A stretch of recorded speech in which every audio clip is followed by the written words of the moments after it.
You notice how I'm the youngest alumna to speak in this crowd, and I have to go last? I've got the least amount of life experience to share, and this feels unfair, but I'll do my best. They say that there are two things you shouldn't talk about in polite conversation. What are they?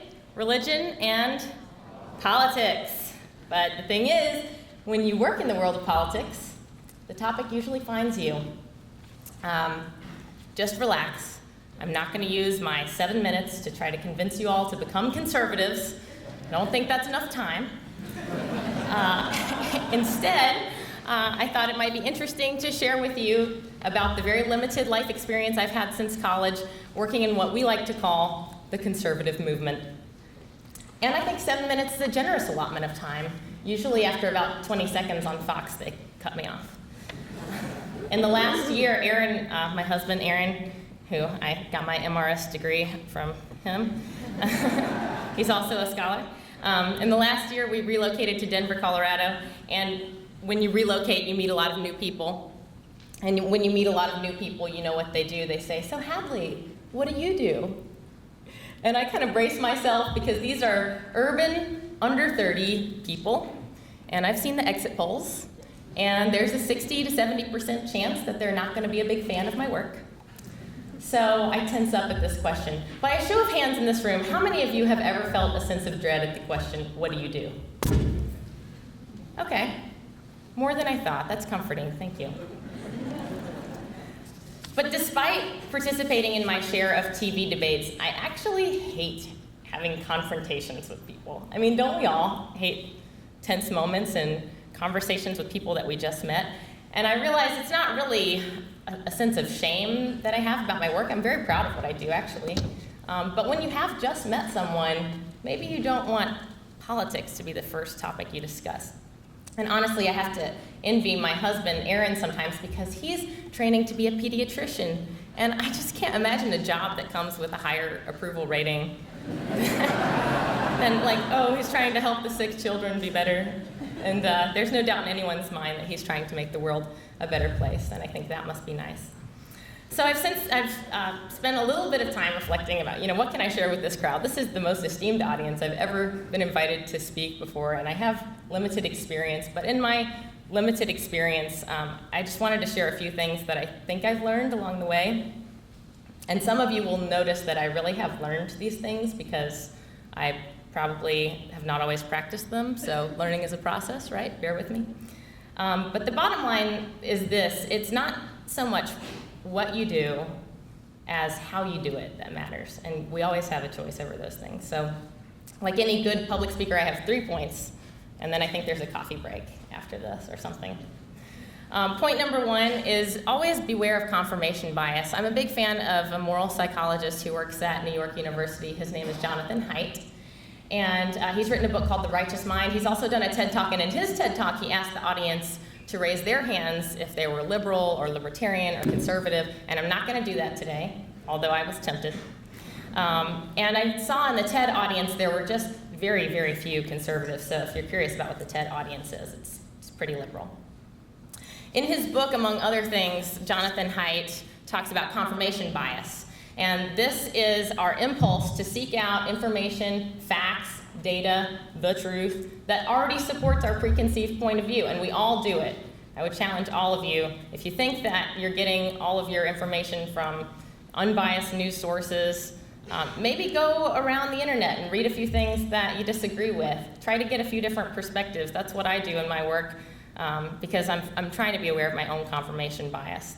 And some people say, well, look, we live in the information age, so we have more information than ever, so this ought to make us better at understanding different people's perspectives and where they come from. But I actually think that in some ways, the amount of information that's available to us only allows us to dig in deeper.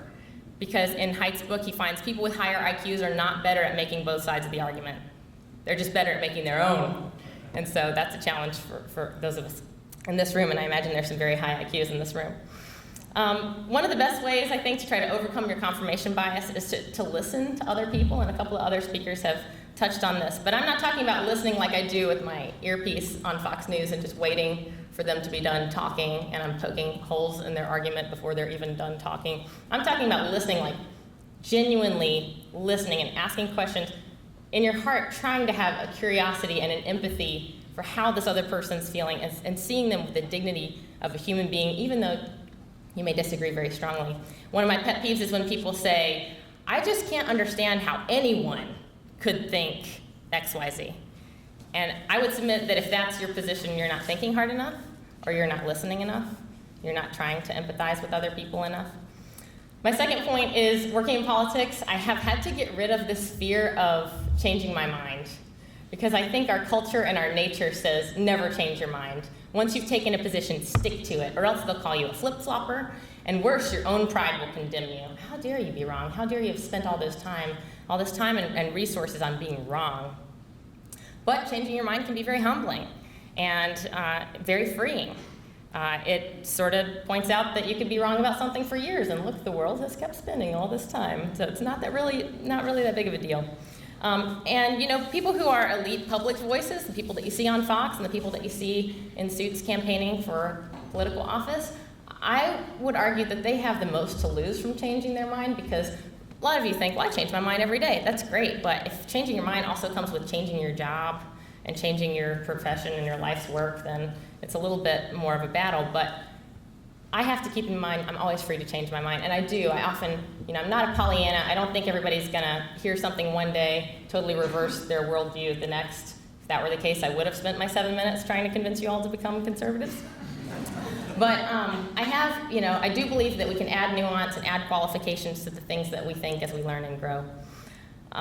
Although it's scary, I think, to admit that you're wrong or change your mind sometimes, the real scary feeling is being trapped into a point of view just because you've held it in the past.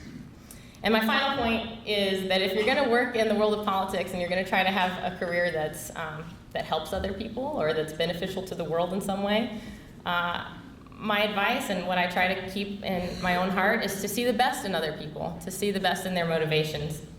And this is where my Christian faith plays an important role for me. I believe that every person's made in the image of God, and I have to tell myself that every time I go on Fox, or if I go on another network, I have to tell myself that the person I'm speaking to, I owe them that level of respect, because I believe God loves me unconditionally, and so I have to try to love others that way. And here's a good exercise that I'll leave you with. Most of the discussions that we have from day to day are not really philosophical. I mean, they are, but they're surface level. We're talking about Obamacare, or the Iran deal, or Planned Parenthood, or student loans, or so forth. But the next time you see somebody making an argument that you disagree with, if it's on TV, if one of your crazy uncles has posted a Facebook post that you disagree with, or if you're having a conversation over lunch with a friend, before diving into the discussion, take a moment in your own mind and try to connect their point of view with a value that you might see some importance into, a value maybe that you share. And you may discover that the argument is just about degree, where to draw the line, how to get there, the means to the end, and you might have a lot more in common. On the other hand, sometimes you may find that you have a fundamental disagreement or a difference in priorities, but seeing someone else's intention and trying to see the positive in their intention is a good way, maybe the only way, to relate to them. And in closing, I'll say this. Some people say that conservatives and progressives are like yin and yang. We need each other to balance one another out. I would not say that. I would say if conservatives were in charge, we would all be better off. And I wouldn't be a good conservative if I didn't say that, right? That's why I'm a conservative. But that doesn't mean that I go to work every day and work against other people. I go to work for a set of ideas because I believe those ideas and the principles that undergird them are right and good. So please consider that we're all just trying to make the world a better place. We just can't all be pediatricians. Thank you.